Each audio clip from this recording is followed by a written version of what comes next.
no sé si tú querías decir algo en este hilo, porque yo me había quedado todavía pensando en las comunidades estas de las puertas entreabiertas, entonces no sé si queréis seguir con el hilo que hay ahora o…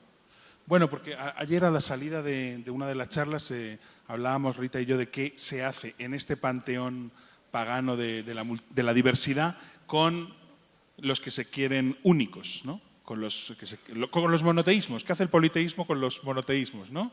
Y entonces, bueno, Rita decía, entendí, como que puede haber un politeísmo tan fuerte que integre incluso al Dios que se quiere único, pero no en tanto que único, ¿no? Y sería, llevada a lo político, la pregunta por qué hacen los movimientos, las sociedades en movimiento, como nos resulte mejor llamarlo con el Estado también, ¿no? Claro. Y entonces, bueno, porque… entonces… ¿Cómo, por ejemplo, también en España hubo este momento así de plaza, de patchwork, este momento politeísta, donde había una convivencia en tensión entre los heterogéneos, ¿no? Por supuesto con mucha pelea, mucha discusión, roce, choque, pero también con una composición de un tejido muy plural, ¿no? Pero luego un momento de deseo monoteísta, cuando surgió el partido de Podemos que nos ofrecía como la salvación. Pues era irresistible por mucho politeísmo que pusiéramos los demás, cómo absorbió todo el deseo, un solo polo, digamos, como un canuto gigantesco, y lo desertificó todo, ¿no? Porque lo chupó todo en un puro centro, ¿no? Entonces ahí No sabemos pensar de otra manera. cómo desertizar ese centro, ¿no? Bueno, ese es el cambio de era, quizás, la inestabilidad de este tiempo, ¿no? Que tenemos que pensar de otra manera, o sea, y que no hemos, todos, eso no es la tarea de una persona, nadie va a dar la respuesta. Como Quijano decía, es el movimiento de la sociedad lo que importa, ¿no? Ni siquiera el movimiento social, porque cuando hablamos de los movimientos sociales ya estamos de nuevo en un atrapamiento. Él hablaba del movimiento de las placas tectónicas, de la inestabilidad de lo social en el presente. Y ahí me acordé, lo que discutimos en la puerta, me acuerdo porque es algo muy… Vos dijiste en tu exposición que los monoteísmos pueden tener, los politeísmos pueden tener todas las divinidades, menos el Dios cristiano, porque ese es monoteísta, o sea, porque él no los acepta, porque es exclusivo. Entonces yo te dije que no. ¿Por qué? Porque para los pueblos indígenas, como también para los pueblos comunales, es imposible pensar en un Dios exclusivo. No pueden concebir siquiera, por eso son pachamámicos y también van a la iglesia, o van al candomblé y van a la iglesia, porque no pueden concebir un Dios excluyente. Está fuera completamente de su cosmos, de su mentalidad, de su concepción de la vida. Entonces sí pueden incluirlo porque no le sospechan su carácter monopólico. Entonces, pero me acordé de lo que quería decir en lo que estaba hablando, de por qué hablé de los negros norteamericanos, etc. Entonces, ahí vienen los caciques, ¿no? Todos los caciques, tanto el movimiento negro como en los movimientos indígenas, y eso está muy bien mapeado en Chiapas y en el movimiento negro norteamericano, cuando dicen, por eso cité a Du Bois, que no, que la mujer tiene el lugar, la comunidad es asimétrica, no es igualitaria, y la mujer es un sujeto, es una sujeta que tiene que obedecer al hombre, por decirlo de una forma rápida. Y entonces, que la costumbre es esa, ¿no? Es muy difícil contestar el argumento de la costumbre si pensamos que existen pueblos de historia y pueblos de costumbre. Pero tenemos que revisar la idea de que existen pueblos de costumbre. Esto no lo digo yo, lo he leído sobre Chiapas. Entonces las mujeres de Chiapas han dicho, cuando el viento de la historia toca al pueblo, toca todas sus partes también, todas se mueven. Esa es una idea muy, muy interesante. Me gustaría enmarcar esta conversación en otras que han tenido en este mismo auditorio, Frangélico, desde hace décadas. Una de ellas fue una conversación con don Luis Buñuel, también con otros autores como Juan Rulfo, y como Siqueiros, aquí en el auditorio y en el Cook mismo. Una generación de artistas y pensadores, intelectualas algunas, ¿verdad?, que buscaban desde ese ateísmo militante un diálogo.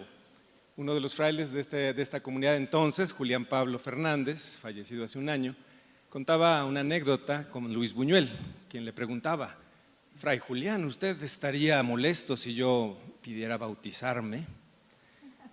Y él le contestó: tanto como si usted me pidiera que yo dejara de ser creyente.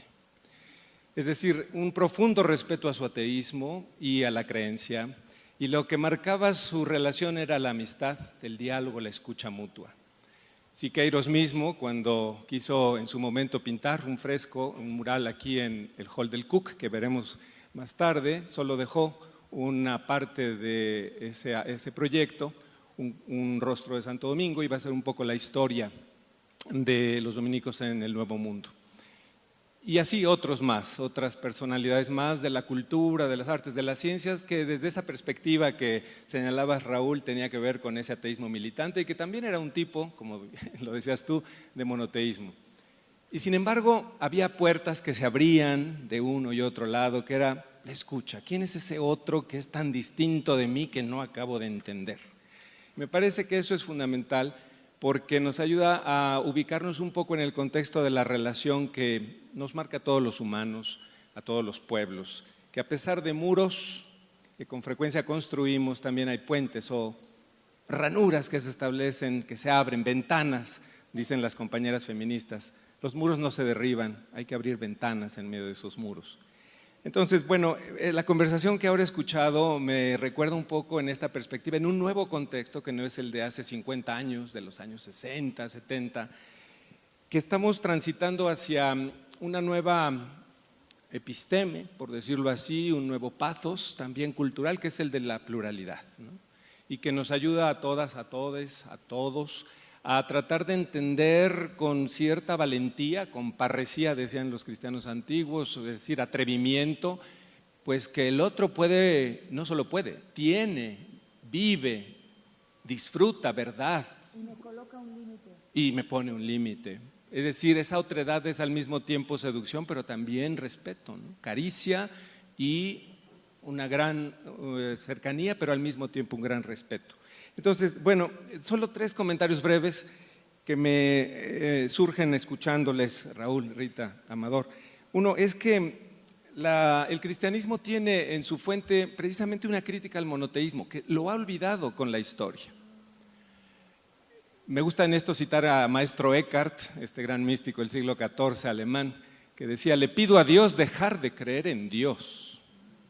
Y él abrevaba esta mística apofática, que así se llama, es decir, en clave negativa, del pseudo Dionisio del siglo IV y del cristianismo de Pablo, no ese Pablo misógino que por supuesto también existe y lo sé, ¿verdad? Nuestras compañeras teólogas feministas nos lo recuerdan con frecuencia, sino ese otro Pablo más místico, que es aquel que dice: vivo sin vivir, no, esta no es Pablo, pero esa es una gran mujer, vivo sin vivir en mí y muero porque no muero, pero en esa otredad que nos habita. Y Pablo decía: ya no soy yo quien vive, es el Mesías quien vive en mí, lo mesiánico que vive en mí. Yo no quiero identificar a Jesús como el único que expresa al Mesías, sino la condición mesiánica, que es aquella que irrumpe siempre como destello, como resistencia, como indignación, en todas las épocas de la historia, a través de las personas justas de la historia. Entonces creo que las sabidurías de la humanidad, religiosas o no, poco importa, todas han tenido como esa experiencia que hoy podemos llamar espiritualidad, mística, pero que es esa crítica a los ídolos, que sustituyen el misterio inefable de esa otredad. Y yo creo que hoy estamos en este momento histórico del pluralismo, en el momento cultural para captar esa diversidad de lo sagrado. No me gusta ese término, lo sagrado siempre es violento, decía Girard, siempre exige sacrificios de algunos que son los distintos, los diferentes. Entonces, esa experiencia de lo inenarrable, de lo inefable, pero al mismo tiempo que nos habita, esa experiencia amorosa, esa experiencia de reconocer que hay proximidad, decía Levinas, en el rostro del otro. El rostro del otro como guía de una El- ética insatisfecha. Exactamente, el rostro del otro, dice Rita, como guía de una ética insatisfecha, por supuesto. Y yo creo que si rescatamos este manantial de las grandes religiones, sabidurías y religiosas o no de la humanidad, hoy en un momento tan crítico como el de la devastación que estamos haciendo de la casa común, tendremos esa esperanza, no usar término utopía, quizás es demasiado también monolítico, creando esas arcas, construyendo juntos esas arcas de las que nos hablaba Raúl el día de ayer, en las que podemos pues, preservarnos del diluvio, o como dicen las y los compañeros zapatistas, habitar en medio de la tormenta, o como dice Javier Sicilia, seguir esperando en medio del horror y tal vez esperar sin esperar, pero al mismo tiempo amando en una radicalidad creyente. Entonces, en este sentido, me parece que lo que yo he escuchado de ustedes es como una provocación literal para como un despertar a aquello que finalmente a todas y todos y todes nos habita en el sentido de esta presencia amorosa que nos habita, que los pueblos originarios nos ayudan a ver con más claridad. Esa presencia también que es claroscuro, que no es total luminosidad y que tiene que ver con la vida de las personas justas. Son ellas quienes nos ayudan a mantenernos de pie con dignidad, con esperanza, a veces aunque hayan sido aniquiladas, y hago memoria aquí de Leslie, en esta cercanía de su lugar de ejecución.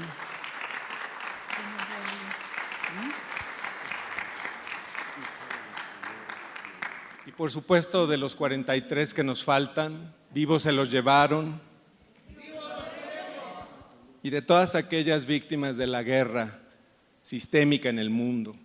La lucha sigue. Es a través de estas resistencias que yo encuentro una clave fundamental para redescubrir la fuerza de esas espiritualidades, por supuesto, diversas. Y que los monoteísmos de cualquier signo, religioso, político, económico, por supuesto que son ídolos, que es preciso desmontar, desarmar, desactivar de su poderío. ¿Y cómo? Por la potencia de los pobres, nos decía Jean Robert en aquel libro, ¿verdad?, publicado en Sidecio Unitierra, con Rajmena, el colega también de Medio Oriente, que nos ayudan a entender que hay potencia en quienes resisten, en esas víctimas que dicen basta, en esas víctimas que se indignan, que dejan de revictimizarse y que nos ayudan a abrir los ojos y sobre todo el corazón.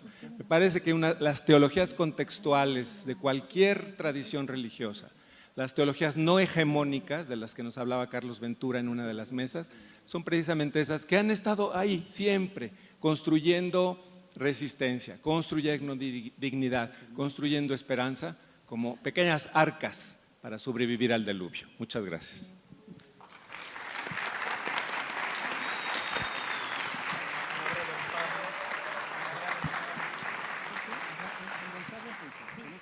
Quería algo que desde que llegué estaba queriendo contar y no hablamos tantas cosas, fue tan intenso el encuentro, que un colombiano que se llama Adolfo Albana Chinte, es un artista plástico decolonial. Él formula en su tesis para la Universidad Andina Simón Bolívar la noción de reexistir, que como dijo ayer Raúl, ¿no?, quizás la idea de resistir es un poco reactiva. O sea, estamos resistiendo a una potencia, pero reexistir es la potencia, ¿no? Entonces, para el próximo encuentro. Entonces, Amador, por favor. Bueno, nada, simplemente compartir que me ha venido también una referencia que quizá a alguien le interese, que yo creo que es hermosa y potente, que es la reflexión de otra mujer que puede ser como la maestro Eckhart del siglo XX, que era Simone Weil, que ya sabéis que, digamos, como con todo su misticismo, y que ella, bueno, tenía esta idea de que el acceso a lo divino era a través de la facultad de la atención. La facultad de la atención. Entonces ella dice, la atención tiene dos momentos y el primero bueno, ella lo piensa digamos, con Jesús en la cruz. Hay un vaciamiento para recibir lo divino como un acontecimiento. Entonces ella dice, para estar atentos, lo primero que tenemos que hacer es un trabajo de vaciado de toda una serie de presupuestos previos, ¿no? Todo lo que traemos, como las maneras de mirar, lo que queremos ver, todos nuestros filtros que nos dicen cómo son las cosas antes de recibir las cosas mismas, ¿no? Y luego hay un segundo momento en el cual hay una apertura, ella la atención no la piensa como concentración, la piensa como una apertura a la situación, una disponibilidad a lo que la situación tenga que ofrecer. Entonces, primero tiene que haber un vaciado, luego tiene que haber un trabajo de apertura a lo que puede surgir en situación, que siempre es una apertura al otro y a lo otro, de lo que pueda venir, y a lo otro en uno mismo, ¿no? Un poco como Rita piensa, ¿no? Que, digamos, se vacía de papeles ni nada y está aquí un poco a lo que viene.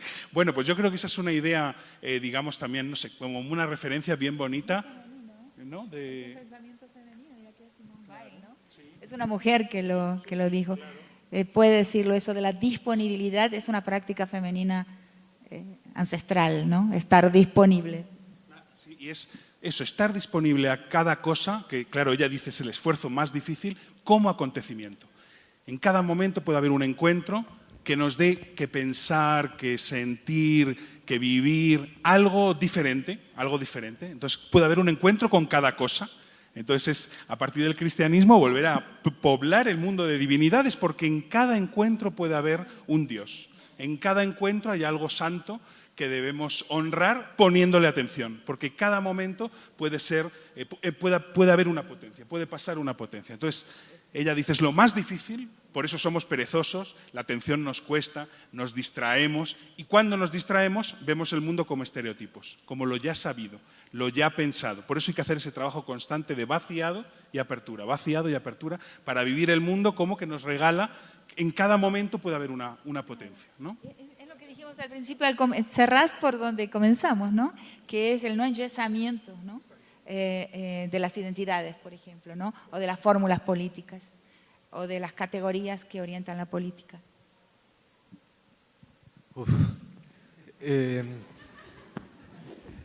Digamos, es relativamente sencillo este momento para mí, porque es invitarles a quienes quieran lanzar algunas provocaciones, alguna palabra, alguna pregunta a quienes nos acompañan.